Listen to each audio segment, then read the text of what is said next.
In today's episode, you're going to learn how to stop quiet failing your business and how to overcome this fear of failure that's keeping you stuck. Welcome back to the Spiritually Ambitious Entrepreneur Podcast. This is the space for my recovering overachievers who want to build something that matters to them so they can help people change lives without burning themselves out. I'm your host, Coach Chels. I'm an ex-doctor and now six-figure entrepreneur and world traveler. Today's episode is part of the Inner CEO series where I'm going through all of the mindset pieces required to become a full-time CEO and entrepreneur. In today's episode, I'm really excited because it's a concept I've created. You've probably heard about quiet quitting. It's when an employee is not formally quitting their job, but they're kind of checking out, phoning it in, doing the bare minimum. They may not want to leave their job, but they're just in this space where they're not really willing to make a decision either way. So they pull back, kind of check out, and they're not fully showing up and they're not really putting their heart into it. So this is quiet quitting. And that's a whole thing that we're not talking about today. What we're talking about is quiet failing in our business. Quiet failing is you don't have the intent to fail. Actually, you don't want to fail at all. Quiet failing is you are so afraid to fail that you play it safe, that you play it really small, that you avoid risks. And then through that process, your actions actually orchestrate the very failure you're trying to avoid. I've talked about the mindset before of playing not to lose versus playing to win. And quiet failing is kind of like playing not to lose. Like you're so afraid to fail, you're so afraid to lose that you just kind of keep things really small and you stay in your lane and you just keep it safe. Examples of this could be that you're half trying, but you're kind of telling yourself that you're all in. So you're telling yourself oh, I'm launching this program. I'm doing everything I can. But what you're actually doing is you've posted a few times. Maybe you've sent a few emails. Many people don't even know that you're selling anything. But you're I've done everything I could. You're kind of quiet failing, right? Quiet failing could be when you're not really consistent in things. So you're okay, I'm going to try to post on YouTube. And then you do it a few times and you don't immediately get the results that you want. Your analytics are trashed the first few times. So you're oh, this doesn't work, so I'm going to stop. It could also be you're just going back and forth trying to decide what to do, but you don't end up doing anything, right? You're kind of stuck in this tinkering, planning, circling phase. And so you're not really putting offers out there, but you're telling yourself, oh, I just haven't decided. Maybe you sign up for another course and you're let me clarify my niche and do a worksheet on my ideal client avatar. You're doing all of that, but you're kind of just quiet failing the whole time. If you recognize yourself in any of this, anything you're doing to really play small, quiet failing could even be sticking to a niche that no longer is right for you. This is how I was feeling kind of last year is well, I know I don't want to be talking about career forever. I don't want to be helping healthcare professionals specifically forever. I want to branch out, but I'm not ready yet. So I got to wait till I make it here. It could be holding yourself back in that way that you're afraid to actually own the message you want to own. You're afraid to offer the thing you want to offer. I can't do masterminds yet because I'm not qualified to do it in this way or whatever it is. Quiet failing is anytime you're holding yourself back because you're afraid of failure, because then what you do is then you create the failure. If you have things you're relating to around that, please send me a message. Let me know. None of this is judgment. I get it. I have been here. This is a reminder I have to give to myself all the time too. Stop quiet failing. And I was thinking about this. I was what's the antidote to this? Yes, awareness is really helpful. Just realizing, oh shoot, I'm creating the thing I'm trying to avoid. That already is this aha moment that can happen that is really helpful. And yet, I think on its own, it's probably not enough because there's a reason you're so afraid to fail. Just because you realize you're doing it doesn't always correct it. Discovery is not recovery. Just because you know it doesn't mean you're ready to change. What is the answer? And the truth is, you're not going to like this. I wouldn't like it either, but you have to fail and realize that you're okay. You have to fail and show yourself that you can handle it. And I will say, there's nothing more annoying about somebody coming on here who appears successful to you and you're looking up to them and they're like, yeah, you just got to fail. But they don't share any of their own failure stories. That does not land. So I'm going to open up with you. Some of the times I failed the loudest, it felt really loud to me. And what I learned from it, I'm going to share 3 of my failure stories. I have so many. If you want to hear more failure stories, just send me a message. I'll give you another failure story. There's so many ways I've failed through entrepreneurship, and you really do start to learn and grow with each one, and you come to appreciate them. And I still have fear of them, but not in the same way. One of my first failures is the first time I was changing niches and I was starting to work with healthcare professionals. I changed my whole brand. I was the Turquoise Traveler before, and I was like life coach for free spirits or whatever, Turquoise Traveler. And then I was like, let's narrow this down. And I changed my handle, my website to Coach Chelsea MD. And I was like, I'm going to work with healthcare professionals specifically.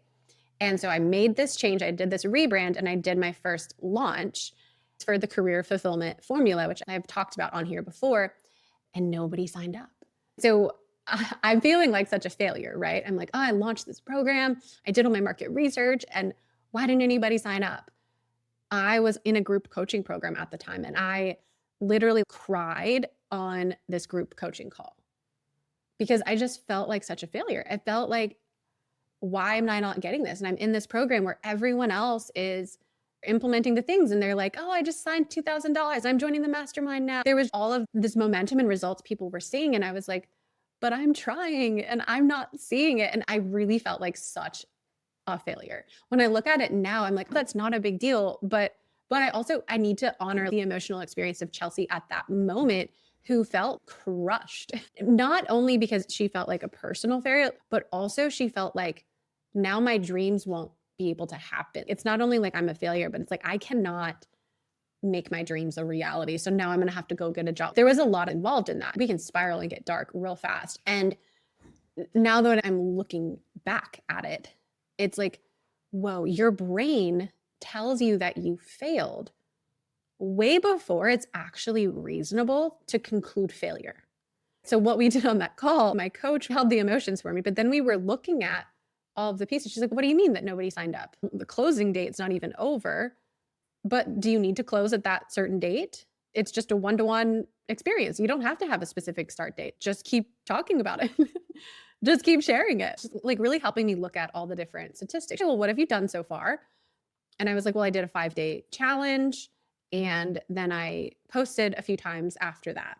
And it's like, okay, well, keep sharing about it more. Have you had any engagement? And it's like, yeah, I was having some people. I had 2 people sign up for discovery calls and then they ended up being a no. And so it's like, just keep going. My brain is telling me I failed. It's over. But really, she's like, truthfully, you have been in this niche for like 2 weeks now. Nobody knows you in this niche yet. You're launching yourself to a whole new group of people. They don't know you. Just keep showing up. It doesn't need to be close cart date this time. Just keep showing up. That's what I did, right? I was like, oh, okay, one-to-one offer. It doesn't have to fill out today. I kept showing up, right? I kept sharing about it. I kept coming back to like, well, is this the thing I want to share? Like, do I want to tweak it in any way? Do I want to make adjustments? And that's when I started, like, I got one of my friends to go through the program in a beta capacity. Then I started signing up more people. And then this became the program that built my 6-figure business. And so it wasn't failure. It was just too early. I hadn't put in enough work at that point. Like our brain trying to protect us from being embarrassed or rejection or anyone seeing us in a state that's anything less than complete perfect success. So my brain just didn't want anyone to see that, oh, she's sharing this and nobody's signed up yet. And that's so embarrassing. Like my brain just trying to protect me. So it's saying it's a failure because it just wanted me to stop to protect me. But the thing is, it's not a failure if you just keep going. And your brain will tell you that you failed way before it's actually reasonable. So that is a time I failed. It felt like very, very loud. And I was okay. Like everything was okay. You learn, you grow, you realize you can handle it. It's fine. Next failure story that I have is I was in a slump in my business where I was not getting signups or not getting people coming into my world at the cadence I wanted them. And so I was like, all right, I need to start changing my mindset because my mind keeps telling me it's not working. Nobody's signing up. I know that it needs to start in my mind. I know I need to change this dialogue. I need to start celebrating evidence that it's working, that I'm moving towards my goals. So I get out the notes app of my phone and I start writing an evidence list. And then every day I'm starting to look for, okay, what is the evidence that it's working? What is the evidence that people are coming into my world, signing up for my stuff, that I'm reaching people? What is the evidence that I'm moving towards my goals of signing more clients and growing the business? So every day I'm celebrating the evidence, like, oh, this person followed me today, and this person engaged in my thing, and this person bought this small thing. So I'm celebrating the evidence. One day I'm like, there's no evidence. Nothing's working. I started sending out these emails. It was this email series to make sales. And I sent it out to a lot of people, created this sequence. It was this whole thing. I was like, oh, I'm just going to try this. And I did end up making sales from it later. But I had all of these emails going out. And I was getting all of these messages from people responding to the emails being like, unsubscribe, take me off this list. I don't want to be on it. I'm trying to look for the evidence. And I was like, there is no evidence. Everyone hates me and they want to unsubscribe from my list. But then something clicked in me. Wait, this is evidence. Because there's this book I read many moons ago when I was starting out in my coaching journey. And the person said, yes lives in the land of no. If you're unwilling to hear no, you won't be able to hear a yes, because you're not even going to bring someone to the point of being able to say no. You're not going to make an invite. You're not going to be putting out invites or offers because you cannot handle no. So when you're avoiding no, you're avoiding yes. And this is a whole microcosm for this whole thing we're talking about today. But when I was like, oh my God, yes lives in the land of no. So I just got a bunch of no's today. Like so many no's being thrown in my face. That means I'm moving towards yes, because I started sending out all these emails and I'm taking these big moves. Like I'm trying something. Like I'm putting myself out there in this big way. I'm calling my shots. Yes, I'm getting a lot of no's, but that's the precursor to a yes. So once I had that moment where I was like, oh my God. And I actually was celebrating the no. And I used to think that was cheesy. Or like, celebrate your failures, celebrate your no's. But in that moment, it actually clicked that the reason I got all of these no's in the email was because I had the courage to put out an offer. And if I didn't have the courage to do that, then I wouldn't ever be able to get a yes. So maybe it was the wrong offer or I did it in the wrong way, but I'm trying and I'm showing up for it. Another failure. Felt like a failure. And again, I handled it and I was okay. I'm just sharing my different failure stories. So you see, she has some low moments. She doesn't get everything right all the time. She has times where she feels like this. And so, she's fine. She's okay. The final one I'll share is earlier this year, actually, it was in February, and I was launching Pathway to Purpose. This is a program I've launched many times, and it's usually quite successful. And this time, it was like only 2 people signed up. And I was like, what's happening? Like, what is going on? And I had done a masterclass and I had done all the things I normally do. And I was just like, why did only 2 people sign up? And I felt kind of confused throughout the launch. I was like, oh no, people are going to sign up. People are going to join. And then it got to Friday and it's supposed to be a group program, right? And it's supposed to start on Sunday. And I was like, well, I don't want to run a group program with just 2 people. So I do need to come up with a backup plan. And so I was like, all right, I'm going to contact the people who signed up and I send them an email telling them like, hey, at this point, only 2 people have signed up. If no one else signs up by this time tomorrow, then we're going to do one-to-one coaching instead. I was like, you know what? I don't want to do it with just 2 people. I didn't want to delay their start date. So I made this decision. If no one else joins by tomorrow at this time, we're going to just start one-to-one coaching. There won't be a call Sunday. I sent out the email to them. And the moment I sent it out, I was like, oh my God, I just sent that out to my whole list. Instead of the 2 people, I thought I sent it out to the 2,000 people on my email list. When we talk about the warm wash of shame coming over you, I felt, I was okay with just them knowing, but if everyone else knew, I just felt mortified, like I was going to die. I don't know how to explain shame. I mean, I guess the warm wash of shame is a vibe, but yeah, if you guys have ways to explain it, or if you know what I'm talking about, let me know. But then I checked my email and realized I did not send it out to everyone. So to be clear, that did not happen. But there was like a minute where I thought that I did, and I experienced the emotional reaction of having sent it out to everyone. It felt humiliating and mortifying. I realized I didn't send it out to everyone. I just sent it out to those people. What in the world was that? Man, you had a full body panic.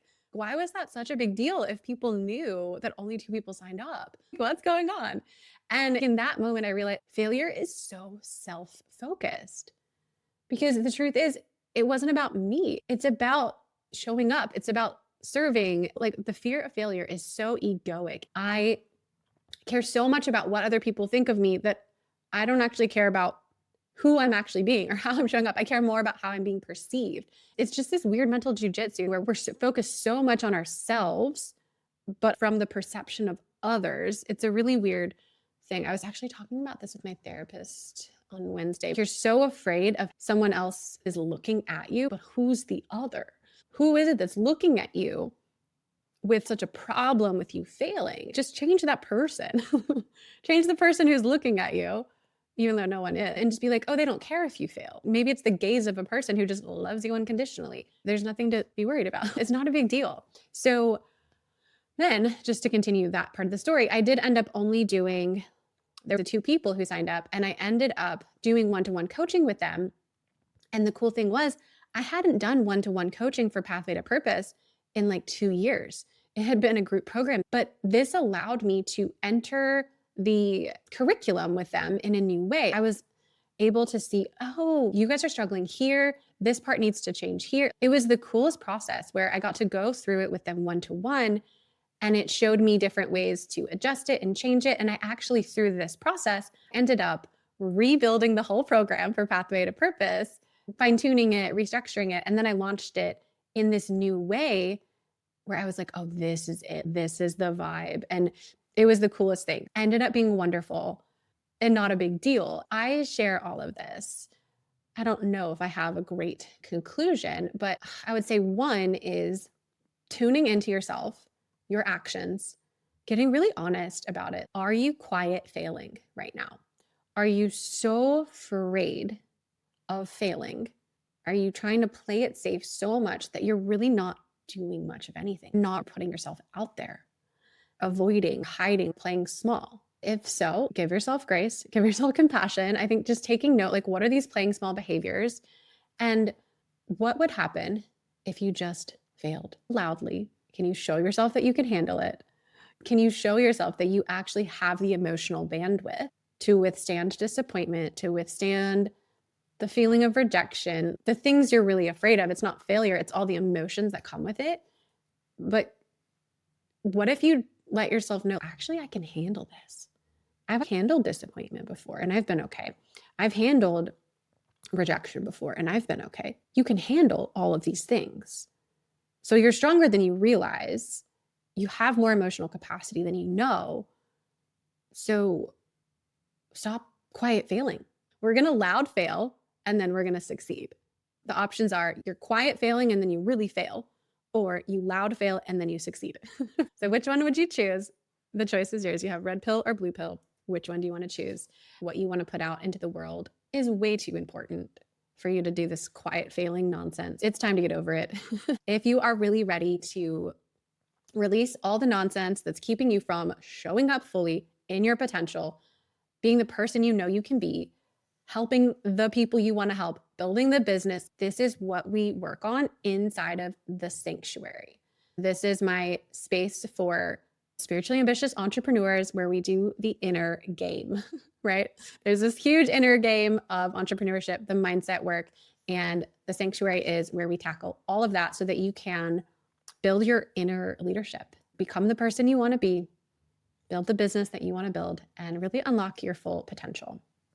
If you want to join that, I should give you a way to do that. There'll be a link in the description, or you can send me a message, hello@coachchelsemd.com, to ask me more questions about it. So my loves, thank you so much for listening, tuning into another episode of the Spiritually Ambitious Entrepreneur Podcast, the place where we do big things in the world and also live our life to the fullest. See you next time.